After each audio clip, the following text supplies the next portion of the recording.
La frontière, quatrième partie, l'évolution des frontières.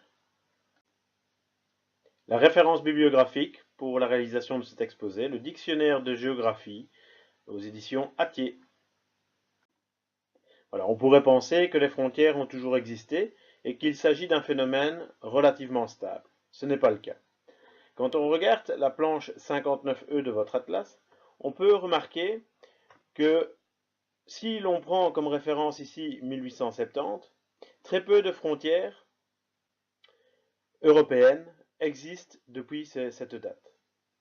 En effet, au niveau de l'Europe, vous voyez que les frontières belges, évidemment, existent depuis 1870. La frontière entre l'Espagne et le Portugal, les frontières suisses, ainsi que certaines frontières franco-italiennes. Au nord de l'Europe, le nord des pays scandinaves connaissent aussi une stabilité de leurs frontières.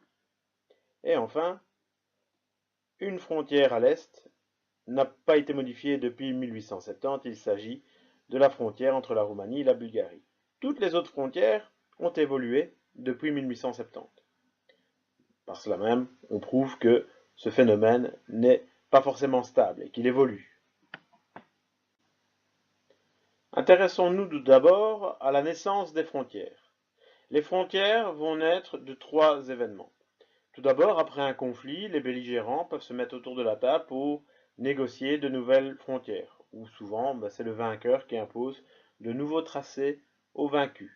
C'est le cas de la Première Guerre mondiale, où par exemple l'Alsace-Lorraine va être retirée de l'Allemagne pour être intégrée à la France, avec bien sûr un nouveau tracé de frontière. Ça peut être aussi le fait d'une guerre civile. À la fin d'une guerre civile, on va mettre en place de nouvelles frontières, comme par exemple entre l'Éthiopie et l'Érythrée. La frontière peut naître aussi des suites d'une grande conférence internationale. Par exemple, les nations colonisatrices vont à un certain moment négocier de nouvelles frontières ou imposer de nouvelles frontières qui vont être liées à la décolonisation. On a aussi le cas du démantèlement de l'Autriche-Hongrie en 1918, ou plus récemment la création de la Palestine en 1947. Mais cette création, ces nouvelles frontières ne sont pas acceptées par tous et peuvent être directement contestées, comme c'est le cas en effet pour la Palestine. Ensuite, on aura aussi une évolution en période de paix, mais c'est plus rare. Le dernier exemple en date est en 1993, la fin de la Tchécoslovaquie qui va faire une séparation qu'on va appeler de velours parce qu'elle se passe en de très bons termes, où les Tchèques vont se séparer des Slovaques et donc il y aura l'apparition d'une nouvelle frontière entre la République tchèque et la Slovaquie. Comment va se construire la frontière? Tout d'abord, on a une affaire politique qui est liée à la négociation. Les différentes nations ou les différentes entités vont se mettre d'accord et vont définir cette frontière.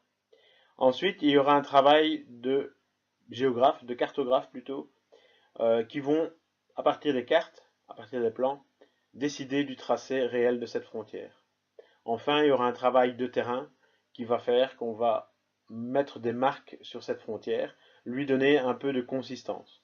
On va aller sur les lieux et souvent utiliser certains marqueurs pour définir clairement la frontière. Souvent des routes servent vraiment de frontière, ça peut arriver régulièrement.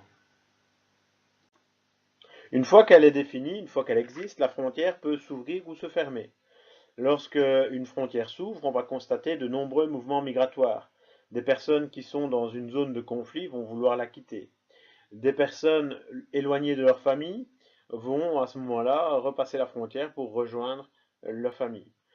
Les touristes vont éventuellement se diriger vers ces nouvelles contrées qui va offrir un petit peu des curiosités jusque-là inédites. C'est le cas par exemple de l'Iran, avec qui les Occidentaux pour l'instant sont en situation d'apaisement. Avant c'était vraiment le grand ennemi l'Iran, maintenant ça devient vraiment un partenaire économique, voire militaire. Et donc, de plus en plus de tour opérateurs proposent des voyages en Iran.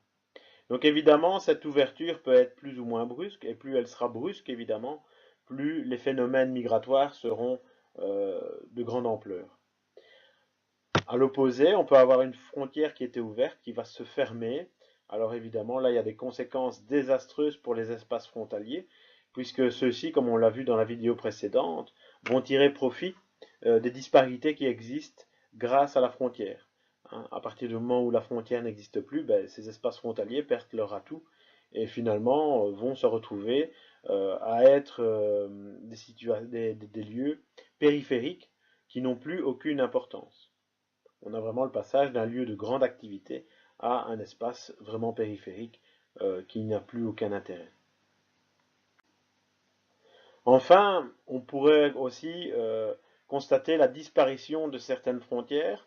Ça arrive souvent dans deux cas. Alors, il y a la disparition pure et simple quand deux États fusionnent. Ça a été le cas au Yémen, le Yémen du Nord qui va certainement fusionner avec le Yémen du Sud pour former le Yémen, ou encore le Vietnam après la guerre du Vietnam dans les années 60. Dans un autre cas, on va simplement avoir une atténuation de la frontière. C'est ce qui se passe, par exemple, dans une intégration économique, comme nous le connaissons en Europe avec la construction européenne et l'apparition de l'Union européenne, ou par exemple en Amérique du Nord avec l'ALENA. Les frontières, à ce moment-là, perdent vraiment leur fonction de démarcation, de différenciation de deux économies, par exemple, puisque dans le cas d'une intégration économique, on n'aura plus qu'un seul espace économique. Voilà, cette vidéo est ici terminée. Je vous propose de passer au petit quiz et bien sûr de réserver vos questions pour le prochain cours. Au revoir, à bientôt.